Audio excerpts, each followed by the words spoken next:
अस्सलामुअलैकुम सामीन। 14 रबीउल अव्वल है, 11 अक्टूबर है। सोशल इंडिया न्यूज़ में आपका खैर मकदम है। ख़बर का उन्वान है, जम्मू कश्मीर के कई इलाकों में छापामार कार्रवाई। ये कार्रवाई आज सुबह हुई है और ये कार्रवाई NIA के अहलकारों ने की है। ये कार्रवाई पूंछ के मेंढर इलाके में हुई है और कश्मीर के शोपियां इलाके में हुई है। और बताया जा रहा है, जैसे कि एजेंसी ने दावा किया है, उसके अहलकारों ने दावा किया है कि लोग नाजायज़ तरीके से फंडिंग कर रहे थे और इस तरह बहुत सारी बातें एजेंसी ने कही हैं। इस वजह से ये छापामार कार्रवाई की है। अलबत्ता एजेंसी की तरफ से अभी तक किसी का नाम नहीं दिया गया कि छापामार कार्रवाई कहाँ की गई, कहाँ नहीं की गई है।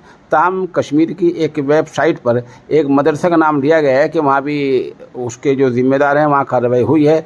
लेकिन किसी भी जो मुस्तनद एजेंसी हैं, ख़बर रसा एजेंसी PTI है, UNI है, राइटर है, जितनी ख़बर रसा एजेंसी हैं, उन पर अभी तक किसी का इस तरह कोई नाम नहीं आया है। अभी ख़बर इतनी है कि NIA ने पूंछ के इलाके मनेर में कार्रवाई की है और कश्मीर के शोपियां में कार्रवाई की है। आप हमारे साथ बने रहें, ख़बर जैसे अपडेट होती रहेगी हम आपको बताते